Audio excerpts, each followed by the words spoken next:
Hürmetli vatandaşlarım, bugünkü leksiyalarımızı başlayımız. Leksiyadesi de Gazi Roza, Washington'da sözleyimiz. Bugünkü sağış 2019 yıl, 3. ayının 31. günü. Haftiga yakşembe. Leksiyalarına başlaştan evvel devamlı sözlep kilovatkan vaziyet doğrusu iki kelime yani tekrarlayman. Yakından bir-iki til avup İsrail'in payitahtını Yerusalim'e yötkeş ve keyinki Gölengav'da Xitay tilide ise Arap tilideki cevlan egizligini İsrail'in başkuruşu ötküzüp biriş. Üçüncüsü hazır ciddi halete ketivatkan soda söhbetinin tünügülletin Amerika Koşmuş Ştatlarıyla Amerika Koşmuş Ştatlarıyla Cumhur hükümetinin oturusu soda söhbetinin tünügün ayaklaşkanlığı ve bu doğruda kuruluş karakterli ilgirleş hasıl kıldık digeldi ve Amerika tarafından baş koyuşla kadem azaytışka makul kelgellik. Bir doğrusudaki vaziyet yani bir elbette silahı belgelik 3. ayının 26. günü Amerika Koşmuş Ştatlarının devlet işler katibi Mike Pompeo Uygur'un 4 nefer perzenti. Mesela Gülçihre Hanım, Gülmire Tursun, Mehri Gül Tursun Katarlıq 4 nefer perzentten kabul kılganlığı yani 26. günü kayıs gün Arp günü değil Beijing'de ötküzüldüğün söhbet 27-28 bir günlük söhbetin harpi günü de Amerika Koşmuş Ştatlarının devlet işler katibi Mike Pompeo Uygur'un 4 nefer perzentten kabul kıldı bu vaziyetki hazırki halkara vaziyetki bir ölge endi bugün sizlerge sözleydiğin leksiyimiz mahsus Rusya'da nime özgürlüş buluvatıdı o degen mazmundaki leksiyani sözleyimiz vatandaşlarının dikkatli köngül bilişini ümit kılın.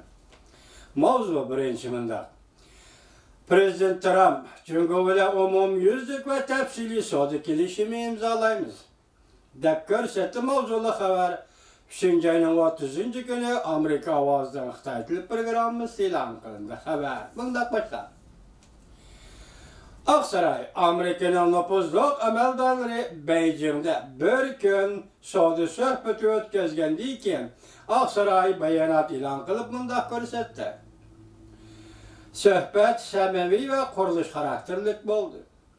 Biz Cumhuriyet'in muavin veziri Liu He'nin kilerepte Washington'u ziyaret kılışını ve yine bir nöbetlik söhbetini devamlaştırışını ümit kılımızdı da saray bayanatı.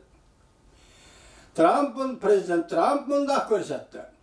Cumhuriyet umumyüzlük ve tepsili kelişim imzalayımız. Amerika matbuatlarının haberi asaslanğanda Amerika Cumhur iki taraf kelişiminin en ahırkı nüskısını müzakirleşip atıdı. Cumhur'un şenhoşu agentli haber kılıp mındak görsetti. Merkezi Komitet Siyasi Bürosu azası Devlet Mahkemesi'nin muavin veziri Liu He ve Amerika'nın soda vekili Leitzer Maliye Ministeri Moçin bilen birlikte Beijing'de 8. nöbetlik Amerika Cumhur İktisat Sodu söhbetiga riyasetçilik kılıp kelişiminin mezmunlarını muhakeme kılıp yeni ilgirleş hasıl kılındı. 3. ayının 29. gün yani Cuma günü saat 4'ten 20 minut ötkende Prezident Trump Florida ştatıda Kölbi Aramgaya Mar-a-Lago'da muhbirleri kütübeleş yığını ötközde. Muhbirleri kütübeleş yığında Prezident Trump mındak görsetti. Men kelgüsüde Prezident Vladimir bilen görüşüm mümkün. Muhbirleri kütübeleş yığında Prezident Trump mındak görsetti. Men kelgüsüde Prezident Vladimir Putin bilen görüşüm mümkün. Şundakla Reis Xi Jinping bilen mu görüşüm mümkün.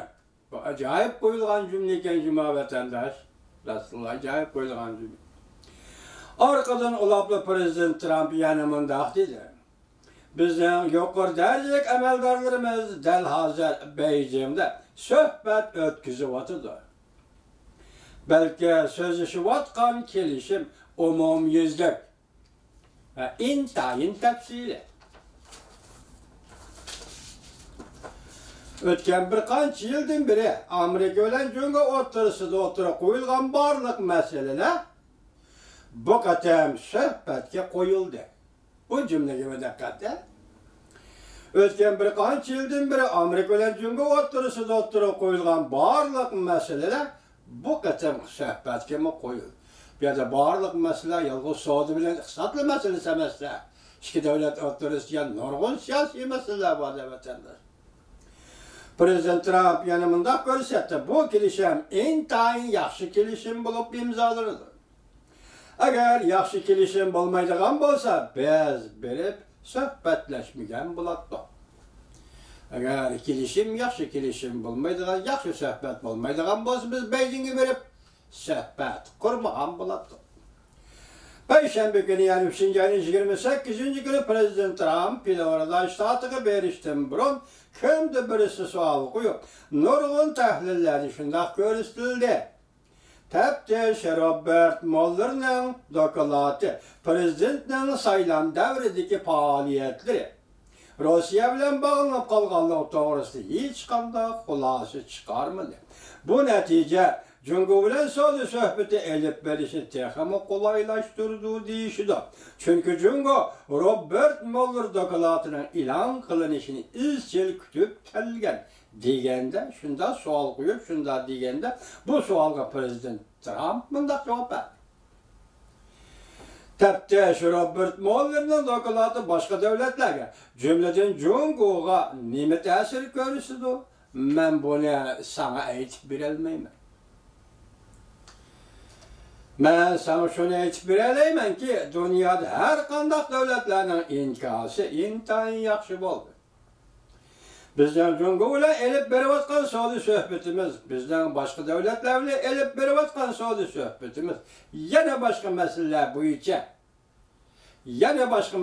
bo'yicha elib berayotgan suhbatlarimiz intayin yaxshi ketyapti deb javob berdi Prezident Trump, Amerika Qo'shma Shtatlarining prezidenti Trump.